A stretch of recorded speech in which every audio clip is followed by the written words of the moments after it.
Hey guys, Zex here. Today we're doing some Master Duel content, and this time we're actually going to talk about one of my favorite Yu-Gi-Oh decks of all time, and it's a deck that I think really gets it's like underlooked, unappreciated, and that is actually Code Talkers. So I'm gonna go and show you the kind of the base core of what the deck usually is. I got this from one of the one of my favorite fellow Cyber's fanatics, apples. He kind of told me he kind of showed me oh well, here's a what the current state of people playing Code Talkers and Master Duel are, and he showed me this is kind of the main core, right? So for the main core, what you do is usually you have a Dotscaper, you have 3 microcoders because microcoder is just so good. It's Link 1, which is good for Link Karibo and all the other small Link 1 cybers.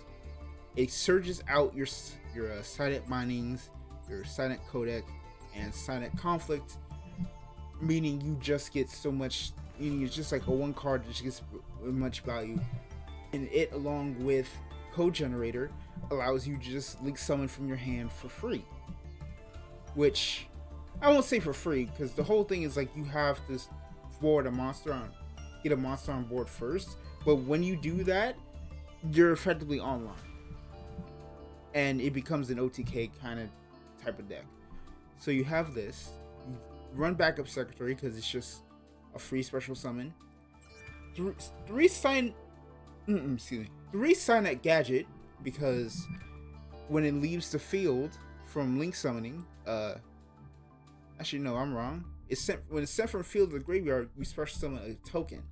So meaning you now have an extender. So if you have this on board and you get Nibiru'd or counter hit, you can try and combo off again with the token, go into Link Spider and just keep trying to make more plays and try to recover the turn.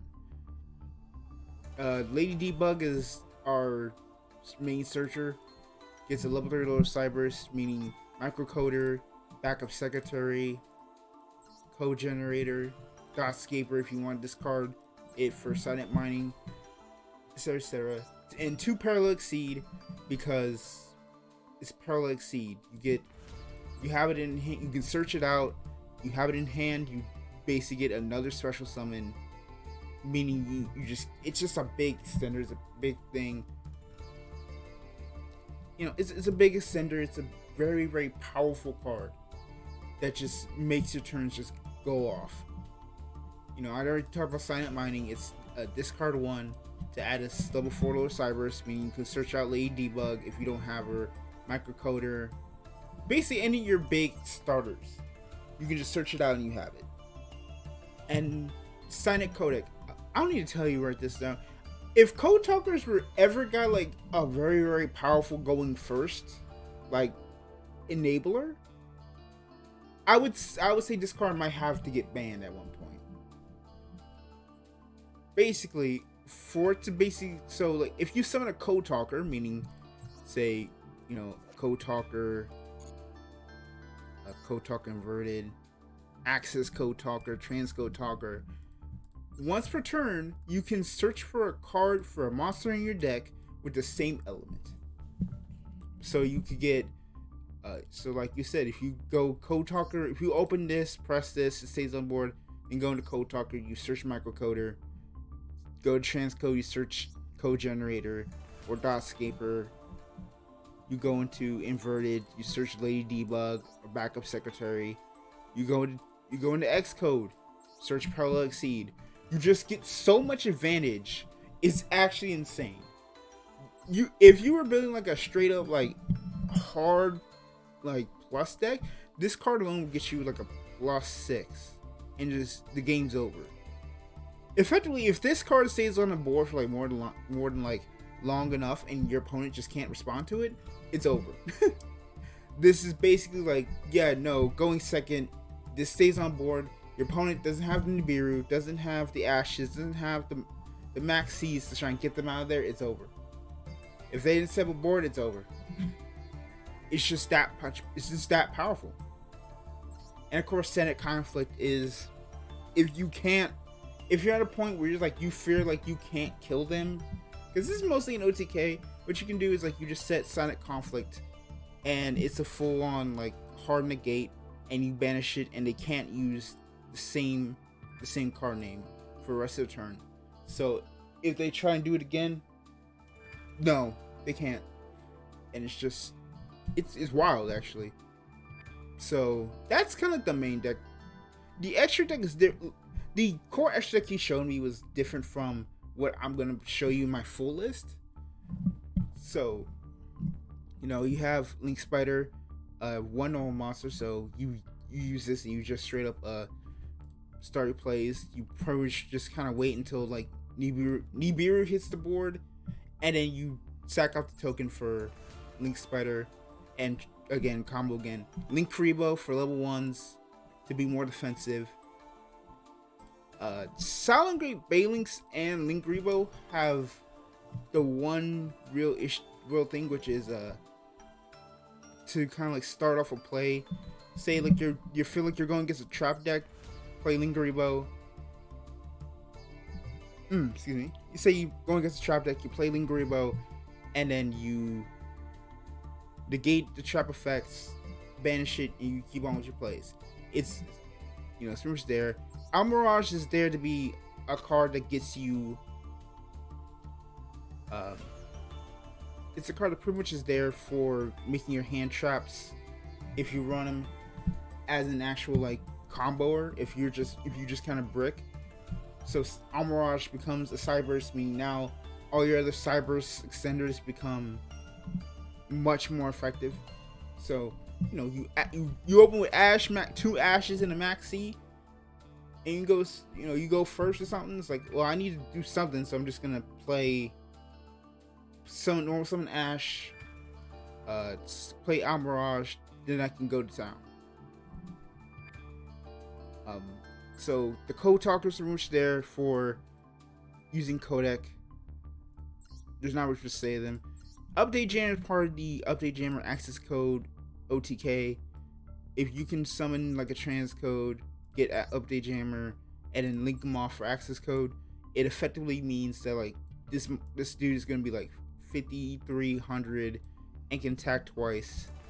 Access code has the ability to just pop cards equal to the amount of elements, and his power is actually, and your opponent can't activate cards or effects in response to his effects. So it's like you can't stop it.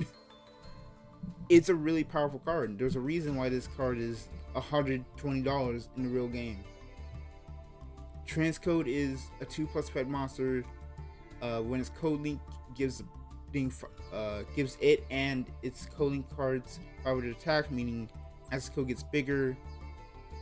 Xcode is really here to for another bump, but it's also here to be the parallel seed searcher. It's not really like here for like its kind of like extreme play where you just like shut off your opponent's zones.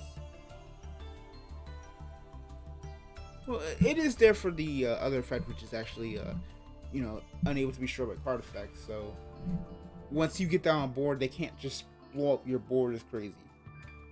Effectively, like once you get Xcode on board, your board is kind of like protected for the rest of the game. I think you kind of want to roll the Splash Mage. Splash Mage is a Fury because you just target Cyberse monster in the graveyard, special summon in the defense position. It's pretty much it's another extender if you just need to get some cards off the board real fast for whatever reason, and then summon another Link 2 or Link 3. Say, Splash Mage and Update Jammer, meaning now you have more cards that just pop off with access code. So that's kind of like the base list for code talkers, right? That's kind of like the base thing that like you would do for a list. This is my list, however, and it's kind of a weird one.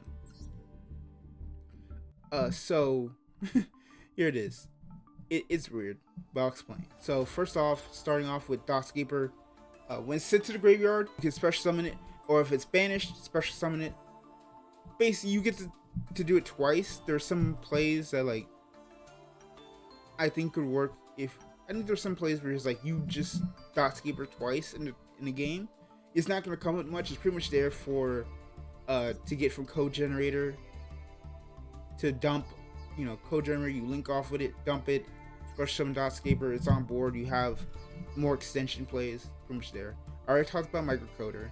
Cyber Synchron is pretty much here to be like, oh, I hit backup secretary, summon it, Cyber's Quantum, and kind of bounce off a monster opponent's like big monster and then just attack again. Pretty much there. 3 Max C, because Max C is powerful. Max C is like one of the best hand traps in the game right now. I don't know what they were doing keeping this card in the game, but it's pretty much, I would say, one of the more necessary ones. Really good card. Just straight up, you go second. You go second is one of the reasons why you want to go second with this deck, because you want as many cards to open up as possible to not brick.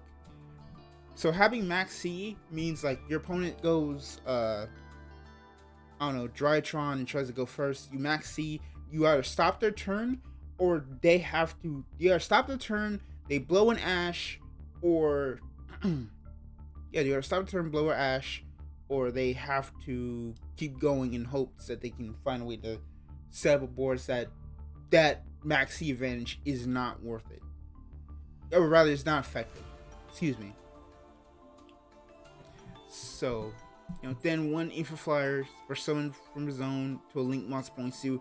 It's yours, your opponent. So if your opponent has a link monster pointing to your zones, you can summon this, and it's just a nice starter. You don't need to use a special summon if they go first, so it's a nice little second. Turbo Ash Blossom, because it's Ash Blossom. Just a very, very powerful card. Still $20 is a common, even though it's been printed 8 times. I run 2 backup secretary. I'm thinking cutting it down to 1, but I don't know where I'm gonna place with it. It's kind of the thing. I already talked about code generator. Use it to dump Dotscaper, get more combos off. Allows you to link summon from your hand, and it's just great. Triple Cyrus Gadget. I already talked about 2. Gets another extender. Triple Lady Debug. We talked about previously. Just a nice like combo piece. I run 1 Code Radiator because going second, you can change an opponent's monster to 0 and it negates their effects, which is pretty much there. It's pretty much like if you get off Code Radiator, the game's over, because now you have a straight shot to their life points in the going second thing. 1 Code Exporter. When it's used, you can get a link 4 from hand. From your graveyard back to your hand, but if it was on the field somehow, you can special summon that monster instead. So it's another extension. You can get backup secretary back. You can get like microcoder back to do some more plays. It's an extender that can probably set you up for next turn if you have to, because again, you're trying to kill on that going second turn. And again, Parallax Seed, another big extender. It's searchable from Codec. So for my spells, I have 1 Pot of Avarice. Pot of Avarice is basically you go through a lot of monsters, so having the ability to like reset your game state is really nice. Triple Silent Mining. You want to get Silent Mining to see to get Ladybug to get Microcoder. If it gets Ash, I don't think it's that much big of a deal, but it's like if you just hard bricked and they Ash your Silent Mining, it's kind of like, it's obviously thinking like if you're on worst case scenario and then they ask you, it's cool to scoop. It's fine. 2 Lightning Storm. Again, going second, you want as many like going second pieces as you want to do. So you Lightning Storm, destroy all taxes monster your opponent controls, or show all spell traps. Just straight up hard board wipe. I run 1 Silent Optimization because I just think having multiple ways to just get active is more important to me. So having Silent Optimization means I can normal summon again, which means say I summon Microcoder to link it off for a single off for Code Talker, or I'm desperate and need to get Link Kariba on board. I get Silent Optimization. No, I need Code Talker. I can't really use it. So get Code Talker, silent optimization. I grab it. I can now probably like get Lady Debug on the board. Right? You have more flexibility with optimization on the board than not having it. I think having it one is fine. Plus it's shiny. This one's shiny. You don't have to run it. That's what I'm saying. That's still playing? Okay. 2 Sonic Codec, I already went through it. Very powerful card. 1 Cynet Crosswipe. This is gonna look weird because it's like, why am I running a card that says tribute to Cyber's monster and target card field destroyed? Pretty much it's 1-for-1. A lot of like Japanese players were pretty much running this as a way to prevent their effects from getting negated. So you would say, hey, you want to debug, say you went second, you play Lady Debug, they try and like hit one of your big cards, you cross wipe it, prevent the negation. I don't really know how that works, but you effectively just trade the card as a 1-for-1 to try and like pop a very important card on the board. It's just card removal, which this deck outside of Lightning Storm doesn't, in access code, doesn't really have. Not saying that like, oh man, not saying like Lightning Storm's access code aren't just busted, but it's just another removal that helps in like certain situations. So I think 1 is fine. It's searchable. It's fine. And then I have a Solemn Strike and 2 Sonic Conflict. Sonic Conflict is really good. If you don't have like Solemn Strike, just running up to 3 is fine, or adding another Sonic Codec is cool. Another Crosswipe, whatever. For the extra deck, I have 1 Quantum. While you're controlling monster, you have to attack it, meaning you cannot proc its effects. So it's just basically like a soft lock enabler. That's really it's just soft lock enabler. I already talked about Link Spider 4. You use it to kind of like get rid of tokens like a Nibiru, Link Karibo for Link summoning and getting an arrow down to start making plays. Salmagate Albarage for when you're bricked up on Ash Blossoms and Maxis. Pretty much there. Link Karibo to help against the trap decks. Game Code Talker, Update Jammer, Splash Mage. And I pretty much already talked about everything. In the other like sub of the list. So that's my personal list. You don't have to follow it. You can follow the other one. It's fine. But I think now we're going to go and show you some of the gameplays with this particular list to actually show you something. To kind of show, we're going to go into some gameplay of this particular list to show you how this deck is supposed to function, how this deck wins games. Yeah, that's pretty much it. Save it here and off we go.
right, so that is pretty much the whole deck profile.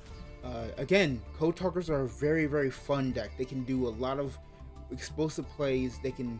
And they're very flexible. I think really like one of the biggest strengths is that flexibility. I will say I wish that game 3 had been a little bit cleaner on my end, but hey, you know what? We got the win anyway. Doesn't really matter. So thank y'all for tuning in. Be sure to like, comment, subscribe. Let me know what else you want to see that I can do. There's not much I can really do, but I'll try and get you something else there. And be sure to follow for a lot of TCG content. And y'all have a nice day.